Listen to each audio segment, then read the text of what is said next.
saya Chelsea dengan NIM 250801473. Halo, nama saya Muhammad Indra Wijaya dengan NIM 25080010731. Halo, saya Karisa dengan NIM 25080010732. Kami dari kelompok 11.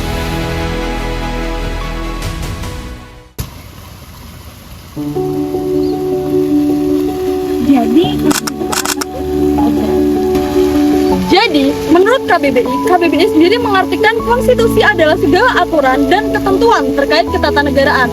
Secara umum, konstitusi juga dapat diartikan sebagai dasar hukum tertinggi dalam sebuah negara yang fungsinya pertama, mengatur pembagian kekuasaan, kemudian struktur pemerintahan dan juga hak dan kewajiban setiap warga negara. Jadi, konstitusi itu aturan-aturan dasar yang mengatur hak dan kewajiban warga negara dong.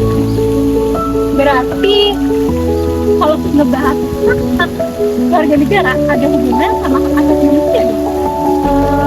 Kayaknya iya sih. Emang hak asasi manusia itu apa?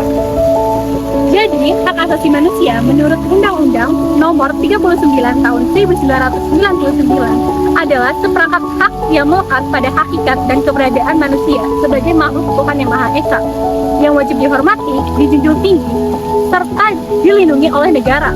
Sedangkan menurut Sultan Hamengkubuwono Subroto, hak asasi manusia adalah hak dasar yang melekat pada manusia sejak ia lahir, bersifat universal dan tidak dapat dirampas. Jadi, konstitusi dan HAM memiliki hubungan yang sangat erat karena konstitusi menjadi dasar hukum dalam menjamin dan melindungi hak asasi manusia. Selain itu, konstitusi juga membatasi kekuasaan negara agar tidak bertindak sewenang-wenang terhadap hak warga negaranya. Oh, jadi hak asasi manusia itu hak setiap manusia dari lahir.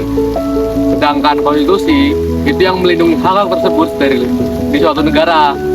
Jadi konstitusi dan HAM ini benar-benar berhubungan ya?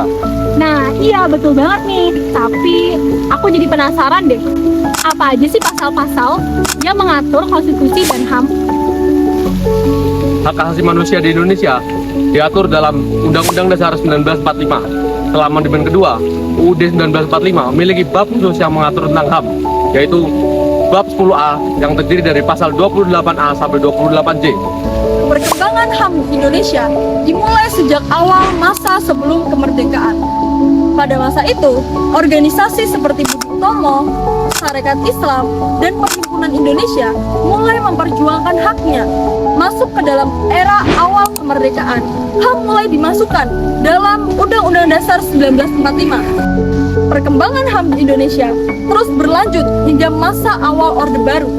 Pada masa itu, sistem pemerintahan yang dipimpin oleh Soeharto menekankan pada stabilitas nasional dan juga pembangunan ekonomi. Pada masa itu, istilah HAM mulai dikenalkan secara formal melalui pembentukan Komisi Nasional HAM. Masuk ke era terakhir, yakni era reformasi. Era ini menjadi titik penting bagi perkembangan HAM di Indonesia karena terjadi amandemen atau perubahan besar pada amandemen UUD 1945. Hari Hak Asasi Manusia diperingati mahasiswa di mulai dari penculikan aktivis, 12 kasus pelanggaran hak asasi manusia. Dalam penegakan HAM, pemerintah berperan untuk melindungi, menjamin, dan menegakkan hak asasi manusia melalui hukum, lembaga negara, serta tindakan terhadap pelanggaran HAM. Masyarakat juga ikut berperan dalam pengawasan dan partisipan aktif dalam memajukan HAM. Upaya dan solusi agar tidak ada terjadinya pelanggaran HAM di Indonesia untuk kedepannya adalah partisipasi aktif masyarakat. Masyarakat berhak untuk ikut serta dalam penegakan HAM di Indonesia. Yang kedua, masyarakat berhak untuk melaporkan pelanggaran HAM kepada Komnas HAM atau instansi terkait. Yang ketiga, masyarakat atau kelompok masyarakat berhak untuk melakukan penelitian, pendidikan, serta penyebarluasan informasi mengenai HAM. Yang keempat, dalam pasal 28J ayat 1 Undang-Undang Dasar 1945 mewajibkan setiap orang untuk menghormati hak asasi orang lain dalam kehidupan tertib bermasyarakat, berbangsa, dan bernegara.